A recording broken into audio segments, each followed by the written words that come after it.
Hello everybody, welcome to another great adventure over here on RJB Wildlife. Today we are here at the world famous San Diego Zoo where I am going to be taking some pictures around the park in a series that I am calling Photo Safari. This is a series that we're just going to go to both parks, the safari park and the zoo, and we're just going to take some pictures and see what we can find. There will be some goals attached to this. I'm hoping to get a picture of the new baby's Baird tapir that is over in Elephant Odyssey, as well as maybe a couple other species that if we have a good shot at, we'll get that on here. But along with that, there's some very special news that just happened yesterday, and we're also going to update that as well. So if you're ready for another great adventure, let's go.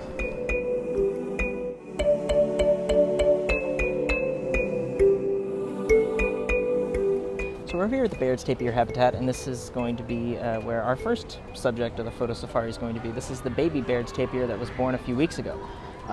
She still doesn't have a name. They're actually doing a contest online to figure out what the name of the new offspring is going to be. But these are really cool species. When they're born, they actually look like watermelons, not in color, but in pattern. And tapirs are actually a very ancient species. They have been around since the Pleistocene epoch, which is why they're here in Elephant Odyssey. But they're also going to be a species that resides only in South America, outside of one, which is also here at the San Diego Zoo. When they become adults, they just become a solid brown color, and that's kind of the shading that they take on after they mature from the little watermelon pattern that they develop when they are born.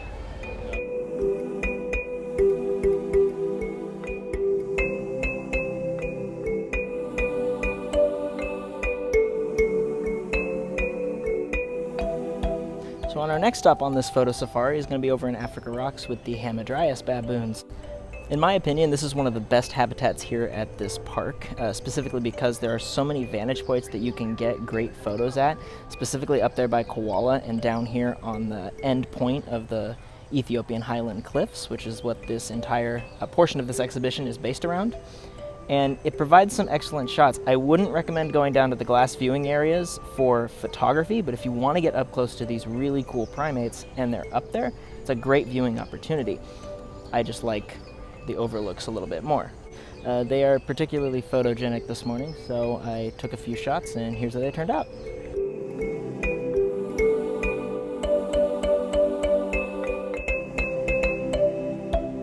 So for our third and final subject of our photo safari today is going to be the African penguins of Africa Rocks. This is going to be a species of penguin, yes, penguin, that is native to the southern regions of Africa, specifically like South Africa, Namibia, and all the southern coast regions.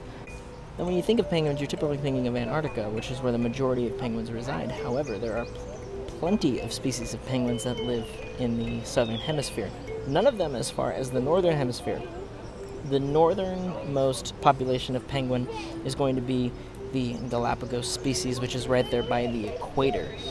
Now, the African penguin is going to be native to Africa. You're going to have the Magellanic penguin and the Humboldt penguin, as well as the little blue penguin of Australia.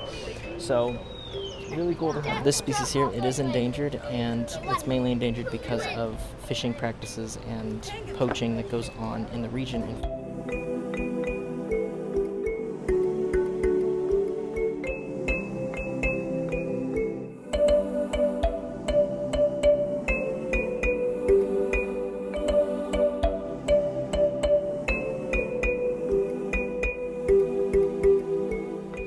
So that brings us to the main update portion of this vlog, which is that the giant pandas have actually arrived here. They arrived yesterday evening. That is now official to the public, and it brings into perspective a lot of very interesting things revolving the project. I did take some video of the project. We did go on the Skyfari, so I am overlaying that footage right now.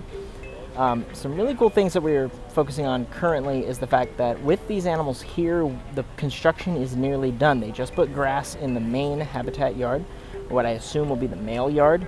The female yard with the cubs eventually, when that happens, is going to be the larger one. They're still working on that. In fact, I think that is going to be completely retrofitted with sod. I did have confirmation that the takin are no longer going to be in that area. It is going to be all panda and red panda.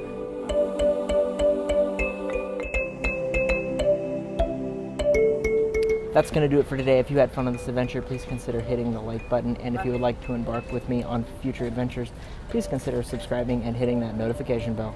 And until next time, I hope to see you all again on the next adventure on RJB Wildlife.